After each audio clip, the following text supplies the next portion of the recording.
Hey, it's Derek here of Bestseller Secrets, here with Sabrina and Garrett. We're going to be talking all about the power of podcasting for you as an author. And if you've heard me talk before, if you've heard a number of other individuals in the book marketing space, you might have heard that podcasting is kind of a big deal. And it's been growing even since like early 2000s. I remember podcasting was around, and it's just gotten bigger and bigger and bigger. And it addresses this question: how do you build a fan base? Right? Because especially if you're starting out, you're like, I'm just starting out as an author, or maybe you're getting going and you're like, how is anyone going to discover me? How are people going to find you? Especially when there's a lot of other authors out there. And one of the ways to do that is through having your own podcast. And while maybe not every author wants to have their own podcast, not every author necessarily needs to have their own podcast. If you are one of the individuals who starts your own podcast, you're now able to tap into this big audience, get a lot of organic reach, and use that to build your fan base to sell your books, as well as sell anything else that you might be offering. If you have other things that you offer, courses, coaching programs, all of that you can build off of the back of a podcast. So Sabrina and Garrett, they have their own podcast, which they can tell you about in a little bit here, the Weekly Dinosaur podcast. And they also help other authors and entrepreneurs and individuals start their own podcast. So welcome. Thank you. Thank you. Thanks for having us. Yeah, we do a Weekly Dinosaur podcast. I know Dino, and we've been doing that for 6 years, and recently became our full-time job for both of us. And we've learned a lot.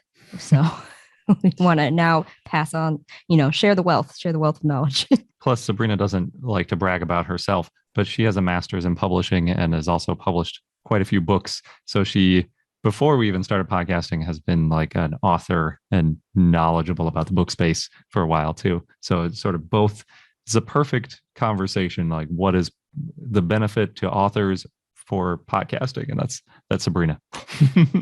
Yeah, and it reminds me, this is a great point. I'm glad you brought that up, because sometimes we can get attached to a person could go like, I am an author, right? For instance, but I like to look at it like, well, even if you're an author, you might be an entertainer, you might be an educator, you might be a teacher, and then you just see books are one vehicle which you can do that.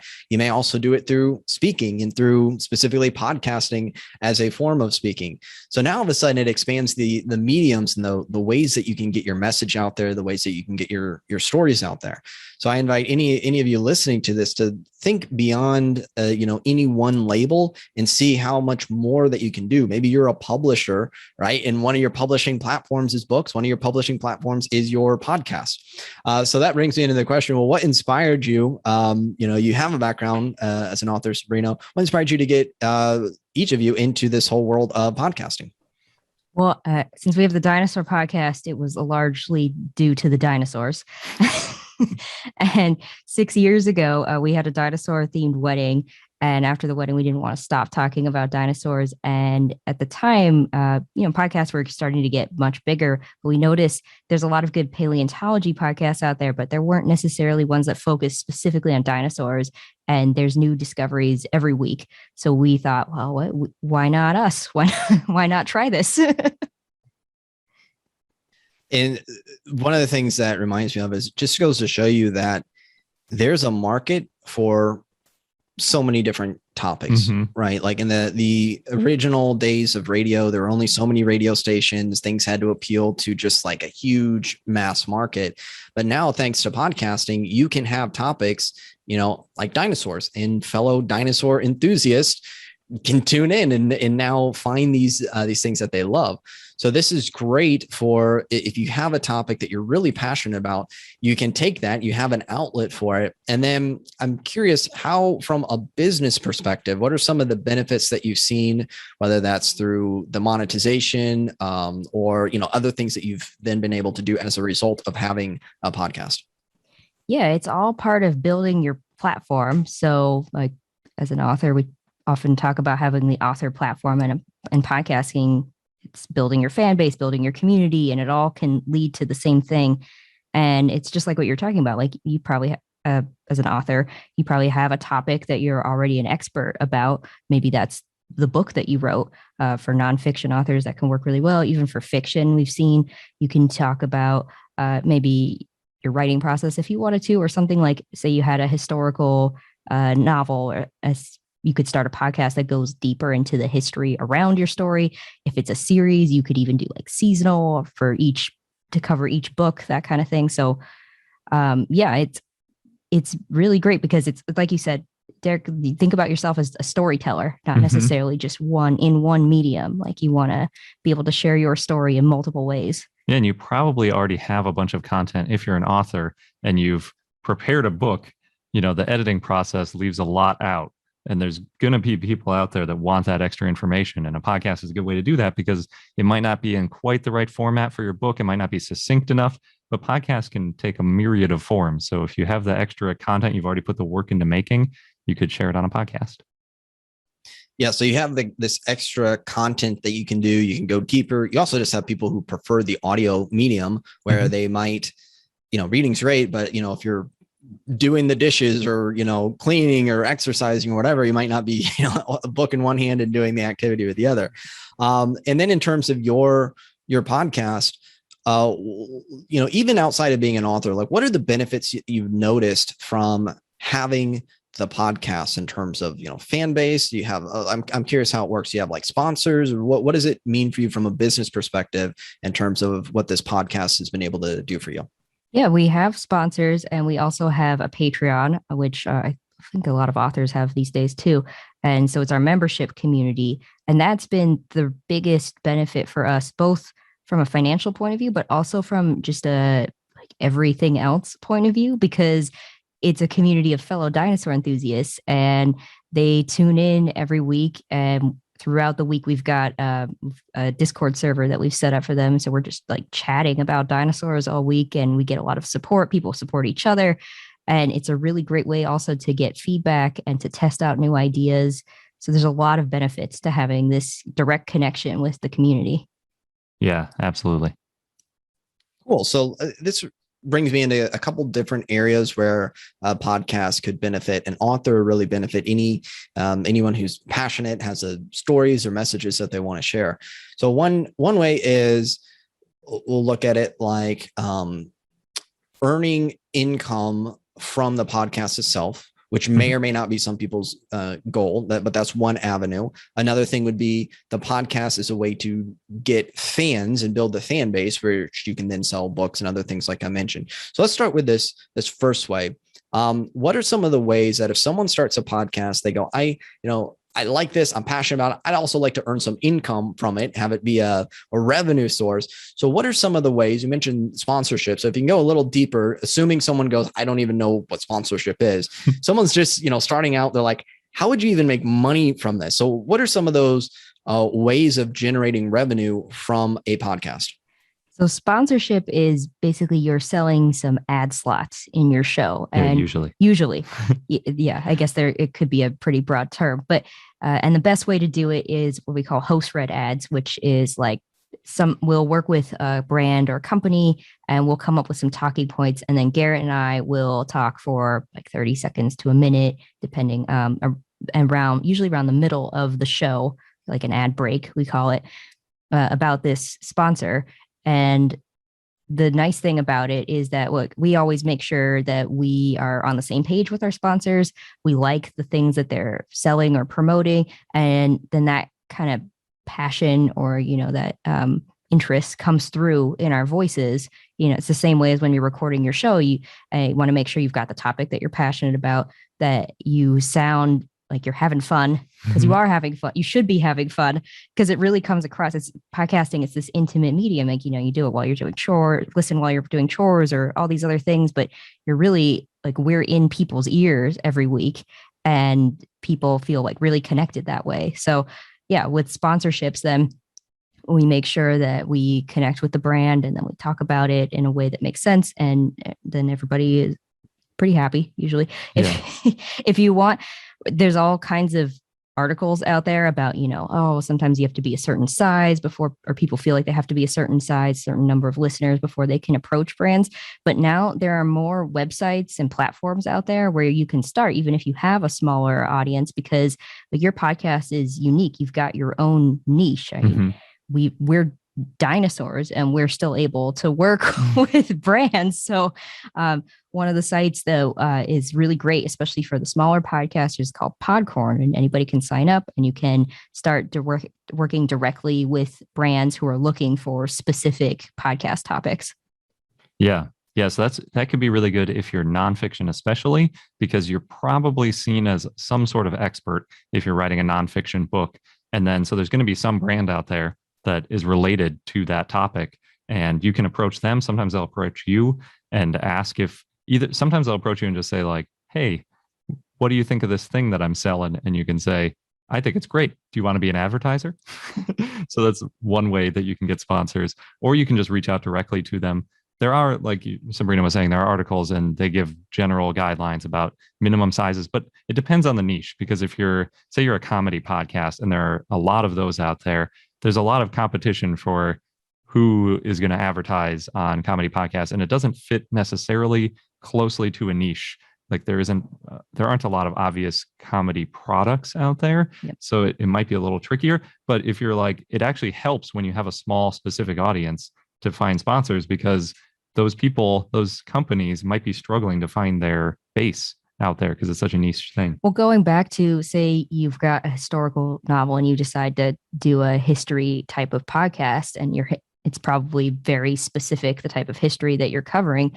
You could reach out to some, say, museums that might be looking to, like some of the larger museums that might be looking for advertisers. So there's like all kinds of opportunities for working together. Yeah, definitely. Yeah, this is a great point. And one thing that you brought up that's really key is like you can talk about things. It's a sponsorship, and it's also things that you like, maybe things that you've used, things that you believe in. And so it's not like, oh, I just got to do the sponsorship of this thing that I've never heard of or whatever. It's like you can get to know what it is and actually share things that you would talk about maybe anyway, even if it wasn't a sponsorship. And so you can have that congruency there where you go like, hey, I've used this product or this service and I really like it. And then now they become a sponsor of your show or of a particular episode. And I've know that there's some hosts, I don't know, I'd be curious about your thoughts, doing something like an Audible, sharing the Audible program. Any experience with that, or things that you've heard from podcast hosts who do that as a method? We started off doing that. Yeah. That was one of our first ways, was these affiliate links, which that also works similarly if you're a writer, right? If you got a blog, you can use the affiliate link. The only difference is in the podcast, you want to make sure that it is easy enough to remember when people are listening to, so that when they're done listening, they can go to that link. Yeah. Yeah. Getting the affiliates through on podcasts can be tricky for that reason. And like you were saying earlier, a lot of times people are multitasking when they're listening to a podcast. So they're not necessarily, typing on a phone. If their hands are full or they're running or something, they're not going to be immediately jotting down the link that you're telling them or the promo code. So the affiliate links are usually a way to start out, because I think still anybody can sign up for the Amazon or the Audible affiliate program. And then you make whatever percentage off of the sales to people that become members. But it isn't usually as much as you'd make off of a more traditional sponsor. So I recommend getting a more traditional sponsor if you can. Yeah. But it's Audible's better than nothing. It's a good way to start. It's a good way to practice. And then Audible's got this huge selection too. So you can find books that are relevant to your topic. Yes. And talk about those. Yeah, they are easy to advertise because there are so many options of things to discuss. Yeah. And so for clarity, because I didn't set this up, if you don't know, then the Audible has an affiliate program. So you can just be recommending Audible, for audiobooks, which audiobooks tie into podcasting. Well, they're both audio platforms. So if you're an author, at the very least, you have that as an option, as a potential revenue stream of just sending people to Audible, sending people to sign up for a free trial, or recommending a particular book on Audible. It could be, this isn't sponsorship if it's your own book, but you can certainly promote your own books, but you can also definitely be recommending other books or other related books in the genre. So we talk about. Just going back to, talking about your own book, that's totally fine to do, because we've done that a lot, especially for in between sponsors, because your listeners, you're there, they like you, they like listening to you, and they want to support you. And so it's fine to talk about the other work that you do that's relevant to that topic. Yeah, especially if they're listening to you, and they will listen to you through an audiobook if you have an audiobook. Mm-hmm. Yeah, and I would recommend when it makes sense. I'm big on audiobooks, especially if you're going into the podcasting world. Have an audiobook available of your book once it's ready. And so then this also brings up I guess a question. I want to continue down this monetization path, but real quick, like if someone goes, when would I be ready to start a podcast? Like, what if I don't have a book out yet, or can I start a podcast first, or should I have a fan base and then start a podcast, or should I start a podcast to build a fan base? Like, they're kind of wondering when is the right time for me to maybe look into starting a podcast. Any suggestions or ideas on that? I think it's whenever you're ready, whether you have the book or you're planning the book, or you're eventually going to do something with the writing part of it. But it's more about, you got to ask yourself, okay, why do I want to start a podcast? Am I passionate about this topic? Because again, intimate, you're in the person's ear. So you want to be excited about the things that you're talking about, and that you're probably going to be researching. You might be interviewing people about too. And so you want to, you have your why, and you're committed to doing it. Some podcasts are bigger commitments than others. There's some that publish daily, weekly, bi-weekly, monthly. Some are seasonal. So whatever you think that structure is going to be ready to create it and deliver. Yeah. Or if you're doing seasons too, you could plan out one season, but you do want to make sure that you know what you're getting into, because you can make a podcast just recording into a phone and just press upload and do it in like an hour, but you probably won't get much of a fan base doing that because it's not going to be a very high quality podcast. So I would recommend doing a little bit of research and deciding how much time you have to commit, making sure that you're ready to do it on an ongoing basis, at least for a season. Mm-hmm. Yeah, because I've heard stories, authors or entrepreneurs where they started in the podcasting world. That's how they built their name. And then they published a book and they had a following from their podcast. Could also go the other way. They start with the book and they're going, okay, I want another way to get out there, get the word out there. So then they start a podcast as a way of reaching more people. So there's not really a like one has to come before the other. It's more what I'm hearing about, like, well, just make sure this is something that you can commit to at least for enough period of time that you can get out the content, get it out consistently. And, that could be doing a season, a series of shows or whatever, but it's not something where you do, well, I uploaded, an episode and I kind of forgot about it for 3 weeks. And then, I'll upload another one. And then 2 months go by and, I haven't done a podcast in 2 months. I did, having it, somewhat planned out so you can have that consistency and build some momentum with it. Yeah. It's the definitely. same for blogging. It's the same with even writing a book. You don't just write and publish your first draft. You do the editing, you do the cover design, the marketing around that. So just like same thing goes for podcasting. Cool. So going to this, back to this idea of like, how do you monetize it? How do you, a couple purposes for it. So, in addition to potentially selling books and building a fan base, we talked about directly making potential income from sponsorships. How else, you got a podcast going, how is this going to help me grow my business or get more fans? What's another strategy that people can use? Yeah. Membership is the other big strategy. Through specifically Patreon has worked really well for us. And I do see a lot of authors that are on there, but it works because you can offer some really fun but easy to deliver perks. For example, certain tiers, you could say, like, if you subscribe to this tier, we'll give you a shout out on our show. And it's also a way to kind of further build your relationships with your community, your fan base. Yeah, and Patreon integrates really well with, they call it like premium content, or you can do like early access stuff. So that obviously, when you're an author, you can have many versions of drafts. You can have even like beta readers. You can find them through Patreon, give that as like a perk. So there's a lot of ways that you can link your authorship and your benefits, your written benefits through Patreon with the audio benefits that you might be creating through your podcast. And if you have an audiobook too, that could be one of your higher tier perks that you offer as well to get people to sign up. Yeah, or give them the whole book early, or all sorts of little details like that. Cool. And so I want to make sure this is clear. So if you haven't heard of Patreon, it's essentially a service that lets you do like these memberships where someone can sign up and they're basically saying, hey, I'm going to pay you $5 a month or insert amount per month. It could be really whatever price you set. And then as part of this, you get these additional perks and sort of things. And there are some people like I've signed up for a Patreon from a YouTube creator where I just really liked his content, and I didn't even sign up for the perks. It was almost kind of like a tip jar type of mentality of like, yeah, I'll pay you $5 a month just because I like what you're doing. And it's like, I want to support you.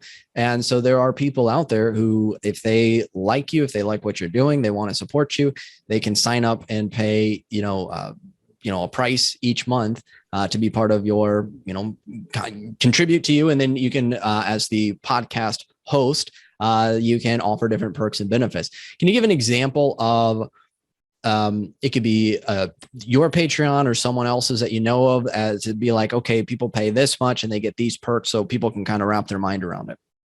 Yeah, I think some of the Patreon recommendations specifically from the company about pricing is basically like if someone's willing to give you $1, they're usually willing to give you like $3. So setting a tier, a lot of people will have a $1 tier, just like that tip jar sort of option, but you can also enable custom amounts. So you can leave the custom amount field open and then do the minimum as like $3 or $4. And usually at that point, it's mostly like you're saying, like people want to give you some money because they like what you're doing and they just want to give you a little something to, know that you appreciate them and you want them to keep making what they're making. But then you can have higher tiers too, where you might, so for example, as an author, I would say maybe at the $4 one, it might be like, okay, we'll give you a little bit of premium content. Maybe, once a month we'll do something, or we'll show some like behind the scenes content, or maybe it's a short video or a picture of what we're working on, something like that. It could be like a one-time thing too, like you send them a welcome video or something. And then if you get to like maybe $8, $10, it could be something more, a little bit bigger. So that could be like early access to things. That could be like becoming a beta reader, maybe if you're looking for a whole bunch of beta readers, or, access to drafts or things, anything really. The way we look at our Patreon is stuff that we want to do or stuff that we're doing anyway, that we think people might be interested in if we sort of wrapped it up in a nice way and delivered it to them. Right. Bonus content. Like if you're doing nonfiction type of books, maybe you've got extra interview material that you can share with your patrons. Or for fiction, it's, what kind of background research might you be doing, or character sketches, things like that. Yeah. Yeah. Because it's like, they don't necessarily want you making a bunch of stuff for them. They more want to know about what you're doing because they already are happy with you. You don't have to be going way out of your way to make really complicated benefits for them. So that's the way we try to, and it makes it more sustainable, because otherwise you might burn out and then give up and then everybody's unhappy. Yeah. It just goes back to that being passionate about what you do. Yeah, right on. So, okay. So we looked at this. If you have a podcast, you can do sponsorships. You can earn money that way. You can earn money, of course, selling your own product, services, books, so on. You can earn income having a Patreon. And these are different, just different options that you can work with. And then in terms of like building the fan base, how does someone go from, podcast listener to being a part of your following, in a sense? I mean, do you lead them to join an email list, a certain community? Like, what are some of the things you recommend to take them from a listener to where they might be more engaged to invest in other things that you have to offer? You definitely can do email list, or for us, we tend to try to get people to our Patreon page. So you start small, like with anything. You focus on the content that you're creating, make sure that that's delivering value for your listeners, that you're incorporating them in the show when you can. And that can be small things, like maybe some listener reaches out to you through social media or through email and they have a question. You can answer that question in your show in some way and kind of start building your relationships that way. And then as you grow, then you can start doing call to action. I guess you could do the call to actions at any point. We try to limit to one call to action per episode. And it's usually like, go to our Patreon page, because that's how you get access to our Discord. And that's how you become part of this larger dinosaur enthusiast community. And then we kind of list some of the benefits that go along with that. Yeah. So I think if you're going to do the membership piece, I would recommend doing the community tied to that. rather than having like a separate email list and a membership option, or, a Facebook group and a membership option, I would say that Patreon is the membership and the community. And Patreon integrates with quite a few things now. I think we set ours up with Discord. So like we have our community on Discord and you get there through Patreon. So that's sort of from our perspective, and probably from our listeners' perspective, when they switch from being just a listener to being part of the community is when they join Patreon at any level, because they all have access to the Discord. And then that's sort of like the show of, they care about what we're making and they want to be a part of it and all that kind of stuff. But you could do a free Discord, or you could do a free, if you're not interested in doing the membership, I would say you can do a community. And when people join that separate space, whether it's an email list, or I think it's a little bit better if you can have more interaction between the listeners, because then it's more of a community than sort of a one-on-one relationship. Yeah, I would recommend that. And you can also, we've heard of podcasters who tie in their email with their Patreon. So I think you must have a way to opt in. We haven't done this ourselves personally, but yeah, you can opt in through the email, through the Patreon, and then start sending messages that way, in addition to all the other community features. Yeah, a lot of options. Yeah. So, and it's a great point. So what we're talking about here are options. So if you're listening to this and you're like, there's Patreon and there's sponsorships and there's this and that, and your head's starting to kind of go, oh, what is all this all about? Remember, it's really like you're saying, it's one main call to action. It's one core thing that you're usually doing. So you have a few different options. And I bring this up maybe because it's my bias of going, well, if I'm going to invest time and energy into this, I want there to be the payoff. What's the payoff of this? In addition to it being fun, like how does this, contribute to your business? So realize it's not that you have to do all of these things, nor should you try to be doing throw everything, in your life, much less the listener who they have like 17 different things that they've heard about in the podcast episode to go. Places to go to. It's like, what's the one thing that you want to do? So that's maybe build your community or build your Patreon. Maybe when you're starting out, you're just going to talk about your book, if you have one book, or, drive people to one particular place. And then that will give you some focus. And then as you expand, you can consider other options, maybe more sponsorships and different things like that. So it's just to know that you have different options. There's a number of ways that you can monetize a podcast, a number of ways that you can use it to promote your own products and services once again. Yeah, definitely. So as I'm thinking about this, I'm going, okay, the person goes, okay, I get podcasting. A lot of authors do it. A lot of people outside of authors do it. What if someone goes, well, I don't know, maybe I'm a little bit more of a writer. I don't know that I would speak, or I'm not sure what I would have to say. Covered a little bit of that, but anything else that you would say to someone in that position where they're just not sure, what would I even podcast about? It's totally fine to write a script for yourself, I'd say. Yeah. So if you're comfortable reading your own book in any sort of live environment, podcasting is easier than that because we have a series of edit buttons that you can use. So even if you get uncomfortable and you misspeak or anything like that, podcasting is great because you can just redo it as many times as you want. But yeah, like I think Sabrina, since you come from the author side of things, she likes to write more of a full script. And so she knows exactly what she's going to say and writes it all out and reads it. And that works great for her. I'm not as good at reading aloud and sounding natural while I do it. So I do a bullet point list and read that way. But whatever you're comfortable with, you can use to sort of get into the mood of, speaking into a microphone. Some people like to imagine that they're talking to a friend while they're speaking into the mic. Mm-hmm. So if you're having conversations with people and you realize people are really interested in this topic, you could start a podcast, sort of in that vein, and just think about like, oh, how would I explain this to my friend? How did I explain this when this person asked me that question? You could even just phrase it as a question. You can be like, I got this question, and then here's my answer. So I think there's a lot of ways to do it. I will say the first time we pressed that record button, it was pretty nerve-wracking. And I think we had some nervous giggles. But like Garret said, you could always edit later. You can always re-record a segment if you need to. So it's just no pressure. Yeah, it is very low pressure. A lot less pressure than a live environment, even a live stream. It's nothing. Yeah. And I think anyone can handle it. And some benefits too. We've noticed, for example, I think we've become better speakers after podcasting for a while. You just kind of, because when you're editing yourselves, you kind of notice like, oh, I say a lot. Okay, I'm going to work on that. Yes, definitely. Awesome. So a couple of takeaways there. One is you're going to get better with practice. So if it's the speaking side of things, I know it's an obvious thing to say that you get better with practice. It's really true though.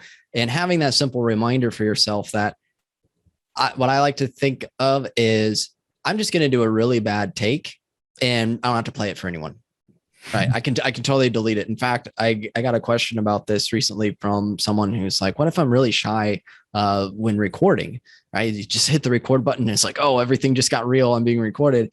And what I shared was record and actually tell yourself, I'm going to delete this as soon as I'm done recording, and give yourself 10 seconds. I'm just going to say something for 10 seconds, hit stop and delete it. And then be like, oh, okay, I got through that. I'm still alive. I'm still here. Everything's good. Okay. Maybe I can do a little bit more, and eventually get to the point where you go, now I can just keep it. I'm not going to play it for anyone. I'm not even going to put it out there, but I at least recorded something and I'm good. And then, obviously this is talking about an extreme example of, someone who's like, I'm very shy, but then you work your way up and you gain confidence, you gain comfort going through the process. I'd love to explore what are some angles, and I'll give a few examples, angles that people can take with podcasts, especially authors, where, for instance, I've heard fiction authors do this and nonfiction authors. They might read parts of their book. And so it's sort of kind of like an audiobook as a podcast. And then there might be some commentary on it, especially like, reading a few paragraphs from the book, but then going, here's the research that went into this. Here's what inspired. There's a lot of things that you're not going to get in the book itself. It's more, pieces of the book, but then like the behind the scenes commentary behind it. That's one example. Another example would be authors talking about their genre and interviewing other authors in the genre. So now you have the benefit of connecting with other authors and other influencers and things like that. What are some different formats or ways of doing a podcast that might help people go, oh, I could see myself doing that? Yeah, like you mentioned, the interview format is very popular, and you could go the route of talking to other authors about their writing process. There's a lot of podcasts that do that, and there's plenty of room for them. Or you could also go the route of interviewing, maybe it's subject matter experts that are related to your book's topic, and then you keep it more on your specific topic. And then, the behind the scenes, we were just talking about that. That'd be a really good way to give a teaser. Maybe you read the first chapter or two and you spread it out over a couple of episodes, and you give that behind the scenes and more just additional information that readers might be looking for. Yeah. Or even just short excerpts that can work. And you could even if your podcast is, say you're doing a nonfiction one, and so you make a podcast that's sort of like related, but not necessarily specifically about only what's in your book, you could still tie in little aspects of your book now and then, and just sort of like put a little block quote in audio version in there about your book, just to remind people that you have this book. You could also tease your book. Like you say, you're about to launch something. And we did that one time when we collaborated with another dinosaur themed, a Jurassic Park themed podcast. And it was really cool. Actually, the host of that show read an excerpt of our book and then added some like ominous background music. It's a book about dinosaurs, which was really fun to hear. And then, that was a good way to get their audience to know, hey, we've also got this book. Yeah, I've even heard, and if you think there isn't enough to say about my book, there's not that much behind it. There definitely is, because we've heard people analyze other people's books. So they definitely don't know as much about what's behind it. But, we've all taken English classes. You can read a paragraph of something and find a lot of meaning in it and really get into it. And so the people that are coming to your book, if you're already an author, are interested in that kind of stuff. So you can get into it. Don't be afraid to get deep, I would say, is the tip there.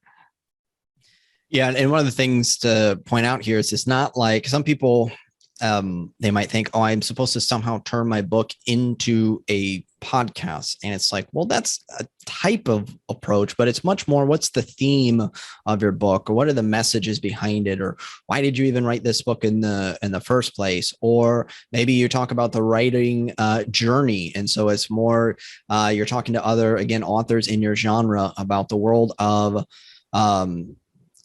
let's say a book on parenting. Okay, well, now you can talk all kinds of parenting experts and, the things that are for parents, or for, if it's for moms specifically or whatever. You just think, who's the audience for my book? And remember, it's this idea, like, podcast can be broader than that, or a different angle, or a different take on it. Or if we jump over to the fiction world, I think, like a psychological thriller author could talk all kinds of experts on, like, everything from like true crime to psychology and criminal profiling and all these things that maybe went into the book. These are all these topics that you can talk about either yourself and or interviewing other people about these sort of things, or interviewing other authors, right? So now you start to see, not that you, again, it's not that you got to do all of these things in your podcast. It's just, especially if you go check out other people's podcasts, you find at least one angle that you can take, one format. And then you realize, oh, you might have, a whole world or wealth of information or things that you can share in your podcast. And I like to look at it like, it's just like content marketing as an author. If you're writing emails, if you're putting out content on social media, that requires coming up with ideas and content and so on. And podcast is just another avenue of doing that. Mm-hmm. And it's also great, especially with interviews. That's one of the great things about podcasts, is then you don't necessarily have to be the one constantly coming up with content if you do take the interview format approach with it. Yeah, it definitely makes it easier when you get more voices on your show than just your own. Yeah. And that can be your audience, that can be other people you're interviewing. It could be a co-host, but it's definitely not required. But in terms of other segments you can do, you could talk about news items that are related to your topic. You could there's some podcasts we listen to where there's multiple hosts and they do weekly games, like Two Truths and a Lie. Or yeah, something like that sort of thing. So you can have lots of fun with it. Yeah. And you can look for like weird connections too. It doesn't necessarily have to be the obvious stuff. It's anything that you enjoy, because it's going to come across in your voice, and hopefully other people will enjoy it. And you'll find your audience of people that like the same kind of stuff that you like. They're out there. So for example, we had one really unusual, I would say, collaboration we didn't think of when we first started, which was we met someone who does a horror podcast, and we were talking to him about Jurassic Park, because that's a horror movie. Kind of. I mean, it's not like the most scary movie, but it is like a monster movie. And he was talking about like what a great horror movie it was, and like these different aspects of it. And then so we did a collaboration where we were talking about different dinosaur movies on each other's shows. And it's like, you wouldn't necessarily think like a nerdy science dinosaur show and like a horror podcast, which is all about just like being the love of being scared. Like there's not a lot of overlap. But there was some. Yeah, like you can almost always find some kind of overlap. And if you're interested in it, then just go for it. There's so much freedom in podcasting that way. Yeah. So it reminds me, like, think about where do you have fun? What are the things that you could just talk all day about? I like to think, what do I nerd out about? What do I geek out about? What's that stuff that, you get really into? And now you get to have fun with it. You make these great connections. And then it reminded me of even being inspired by like late night talk shows. So I was just seeing something the other day. I think it was like on BuzzFeed. Maybe it was Jimmy Fallon or one of the talk shows. It was like, what was your worst date ever? I think that was the hashtag. And so people are all sharing like their worst date experiences. And I've had ideas like that. Like, what's the worst book review you've ever gotten? Or what's the dumbest whatever? And I saw a YouTube channel, like the top 5 worst romance tropes, whatever. So you think about, like, you can have your audience like submit things, and then you go on the show and you're just reading the submissions and people are engaged. And that's like crowdsourcing the some of the content and also creating that interactivity. So you can have so much fun with this, and you can be inspired by what you hear on radio shows, what you hear on talk shows. And of course, check out other podcasts and see what people are doing. And then this can inspire you, whether you are looking to start a podcast and you're like, what might I do? What could some content be? Or if you do have a podcast or any of the other content that you're doing, you can look around and see all kinds of inspiration for content. Definitely. And then just going back to like those 5 tropes, you could have that as a segment on your show and then repurpose that into a blog post or some social media posts or even an email newsletter type thing. Yeah. And then the flip side. So that's a great thing. You can repurpose the podcast into other content. I find it's easier for me to speak something out and then repurpose it. Some people, though, if you do like to script it, like you were saying, Sabrina, like let's say you have a blog post that you then want to elaborate on as a podcast or an email that you sent. So now all of a sudden you're like, one piece of content goes to another format. That other format might inspire a podcast episode, all of these different things. And so you eventually just become like this content machine where you're generating it, or you know how to find it, you know how to crowdsource it, all of these different things. So I hope we've gotten across now some of the big benefits of why a podcast, to see, what are some of the things that you can do with a podcast. So now if you're listening to this, you might be like, this sounds pretty cool. I'm thinking, yeah, maybe a podcast is for me. If someone's about to get into podcasting, what are maybe some of the big mistakes or pitfalls to watch out for if someone's deciding now that they want to start a podcast?